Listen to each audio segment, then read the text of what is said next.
There's always that one person, the one everyone calls when something breaks. The car won't start, the Wi-Fi is down, the sink is leaking again. A sister is crying at 2 a.m. A coworker is panicking before a deadline. A parent is overwhelmed and doesn't know who else to turn to. And this person, they don't even flinch. They go quiet for a second. They think. They figure it out. They show up. They fix it. They've been doing it for so long that everyone around them has forgotten what they look like when they're not solving something. Maybe you know this person. Maybe you are this person.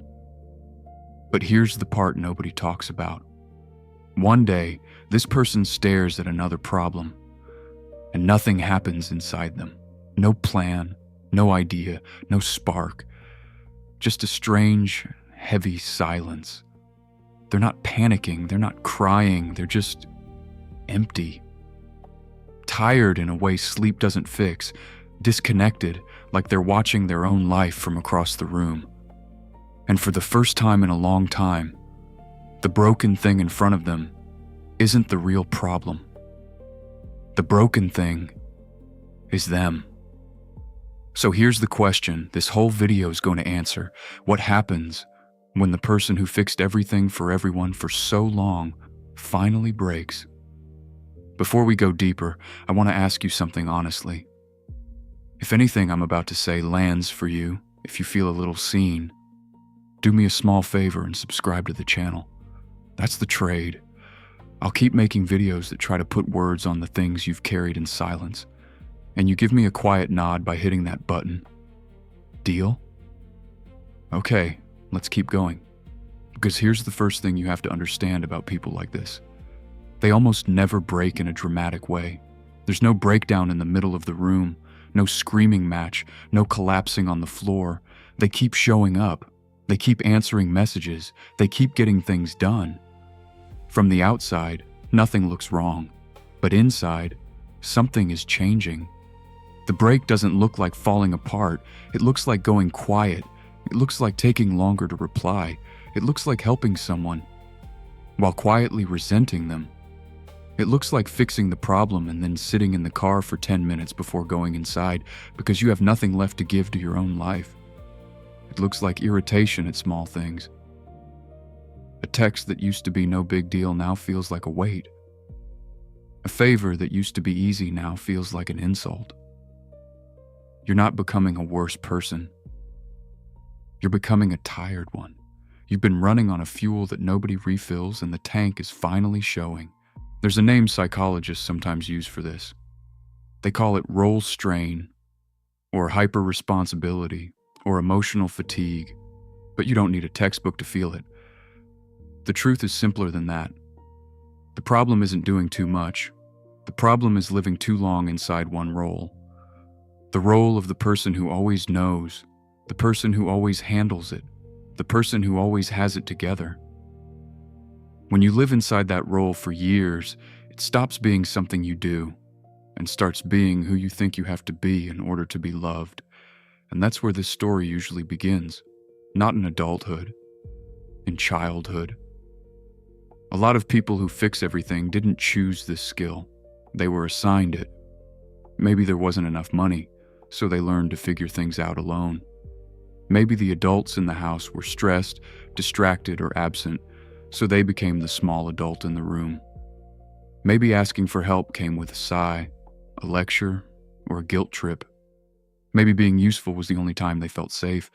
So somewhere, very young, a quiet equation formed in their mind. If I solve, I have value. If I don't need anything, I'm not a burden.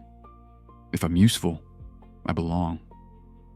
And that equation works for a while. It gets you praised. It gets you trusted. It gets you the reputation of being the strong one. But it has a hidden cost that nobody warns you about. When you're that good at carrying things, people stop noticing you're carrying anything at all. Competence gets confused with not having needs. Reliability gets confused with not having limits. You become the emergency contact, the backup plan, the human instruction manual. Everyone leans on you. Almost no one asks if you're okay.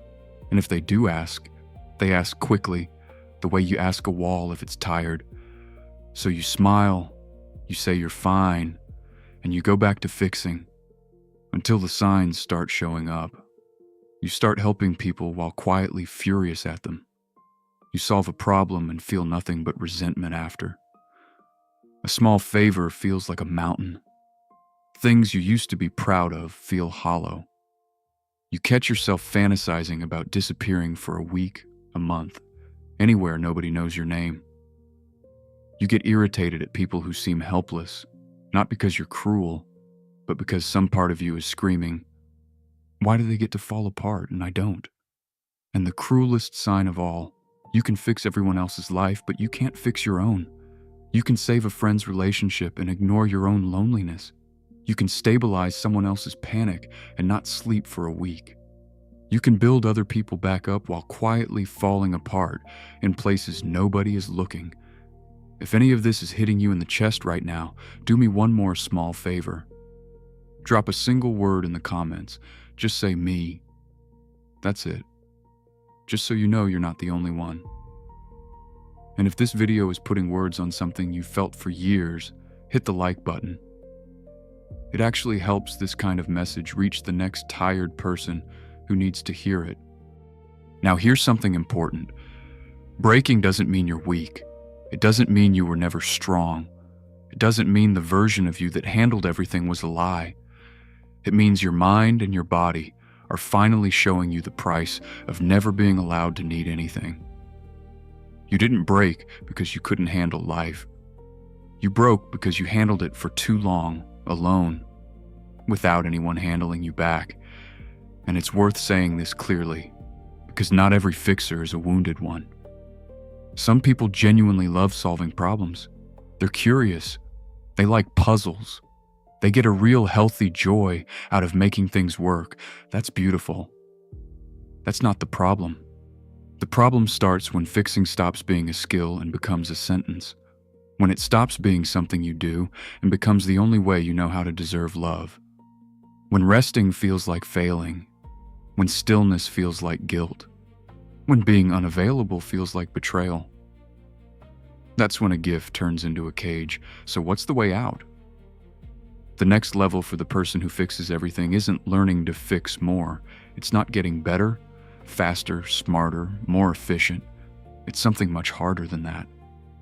It's learning to ask for help before the collapse, not after. It's learning to say, "I can't right now," without writing a paragraph to justify it. It's letting other people be uncomfortable without rushing in to rescue them. It's letting a problem sit in the room a little longer and trusting that the world will not end if you don't solve it today. It's resting without earning the rest first. It's existing without being useful. That last one is the hardest, because if you've spent your whole life being the helpful one, the strong one, the dependable one, there's a quiet fear underneath all of it. If I stop being useful, will anyone still want me here? The answer you're afraid of is yes. The people who only love you for what you do will leave, and that will hurt. But the people who love you for who you are will finally have room to actually meet you. And maybe, for the first time, you'll get to meet you too. Because under all the fixing, all the solving, all the carrying, there's a person you've been ignoring for years. A person with needs, with softness, with dreams that have nothing to do with anyone else's emergency. That person is still in there, waiting, quietly, patiently, for you to finally turn around and ask them how they're doing. If this video reached you somewhere honest, leave a comment and tell me one thing you're going to stop carrying this week. Just one. Writing it down makes it real. And if you made it this far, hit that like button. It's a small thing, but it tells me to keep making videos like this. There's another video showing up on your screen right now that I think you'll want to watch next. Go ahead and click it. And before you go, sit with this for a second. The person who fixes everything doesn't need to stop being capable. They just need to find out who they are when no one is asking them for anything.